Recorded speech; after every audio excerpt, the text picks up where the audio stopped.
What are you waiting for?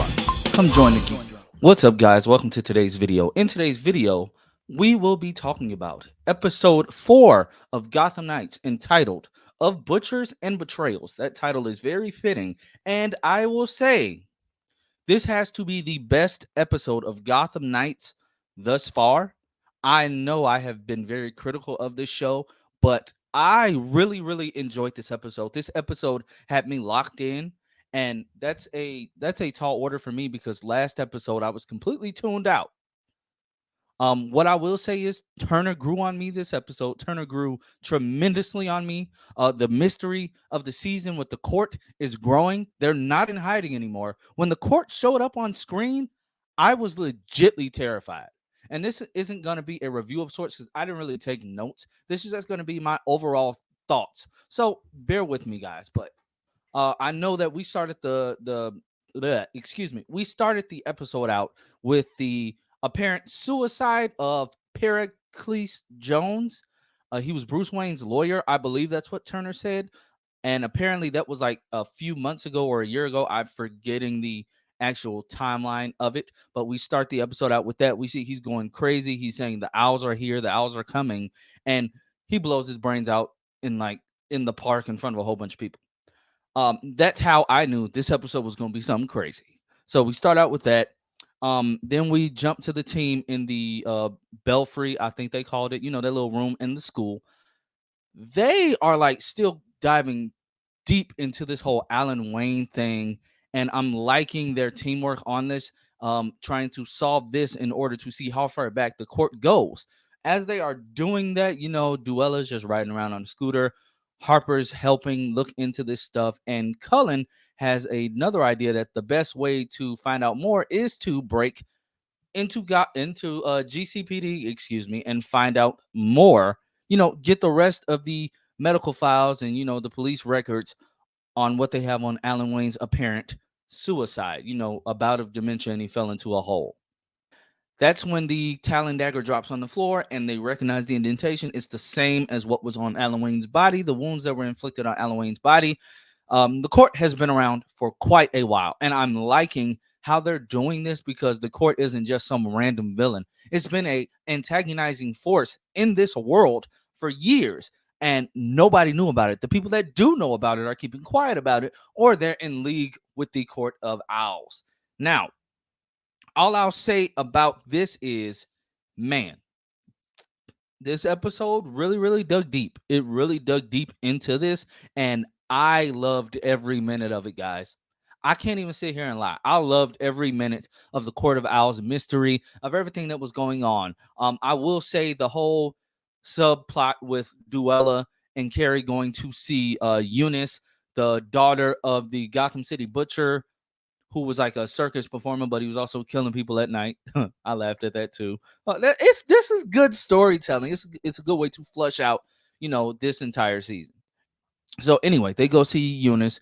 Duella throws on a blonde wig. Literally, she turned into Alice. So, she's trying to bond with her. I see Carrie's being a little bit uneasy with all of this. I would be too, because the lady did give off creepy vibes. So once they push her so far in the questioning, yeah, she goes full-fledged creep. She still thinks that her father, who has been dead for years, mind you, is still sending her stuff. So Carrie, Duella, they run out the room. The lady runs out, saying the Court of Owls nursery rhyme, or whatever you may call it, whatever you want to call it. She comes out singing that, just getting louder and louder with it. It's more and more ominous, getting more and more creepy. So Carrie grabs the guest book so nobody will know that they were there. They grab the guest book. They get back to the belfry, and Turner comes up with the idea that the only way to clear their name is to get Bruce Wayne's will, to get Bruce Wayne's will.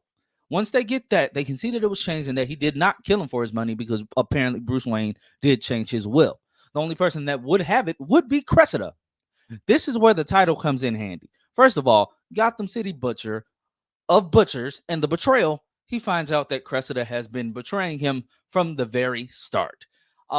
They see Cressida is the one that's been signing in to go visit Eunice, that's been dropping off these music boxes. They hurry up and call Turner. Of course, he's already there. Of course, it's too late. By the time he turns around, she has a gun on him. Now, I will say, it was hilarious that Cressida wasn't prepared for Turner to disarm her so easily. Like, lady, you're not even intimidating. It was too easy.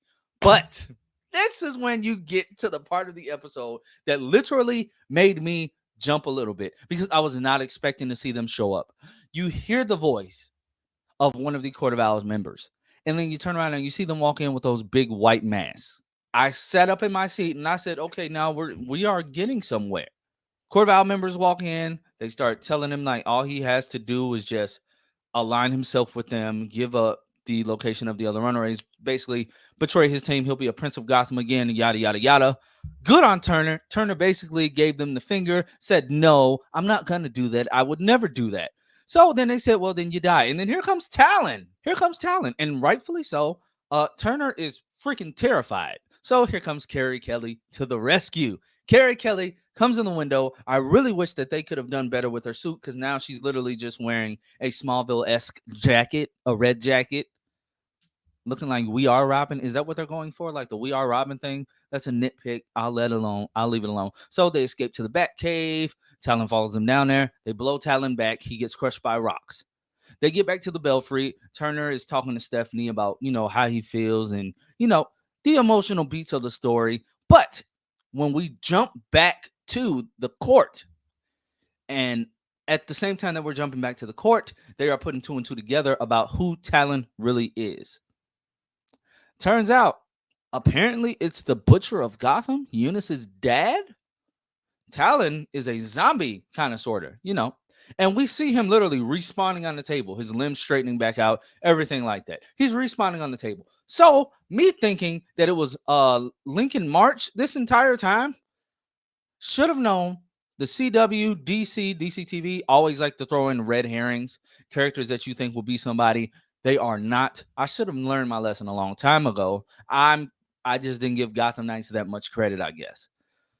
But the other part of the episode that was freaking amazing is the Two-Face ties. The little Easter eggs that they're dropping from Lincoln March, basically saying that he was Two-Face, in the literal sense of being Two-Face, backstabbing people, to when he was laying on his pillow and the part of his face is going to be messed up is covered, to him basically losing time. He didn't know why he woke up in his office. He didn't know why he was still wearing the same clothes. The big thing was the key that dropped out of his pocket. It's the same key that goes to the limo where the mayor died. Is he having is like the Two-Face persona coming out already without the face being burned? Like, is he literally Two-Face already? Has he been this way all the time? This is the mystery that's going to keep going. And also, I just think Misha Collins is doing an amazing job in this role. One of the best actors on the show, if not the best actor on the show. And apparently Lincoln March also got a coin from, the court. And Bruce Wayne got a coin before he died. And the former mayor got a coin before he died. So is Lincoln March next on the Talon's list? We shall see. But guys, I would give this episode a 7.5 out of 10. That's the highest score I've given any episode of Gotham Knights. 7.5 out of 10. What did you guys think? Let me know down below. I will have links posted to my not to my Gotham Knights review. That's what this is. To my Superman and Lois review and to my Flash review posted at the end of this video. If you are not subscribed, please do subscribe.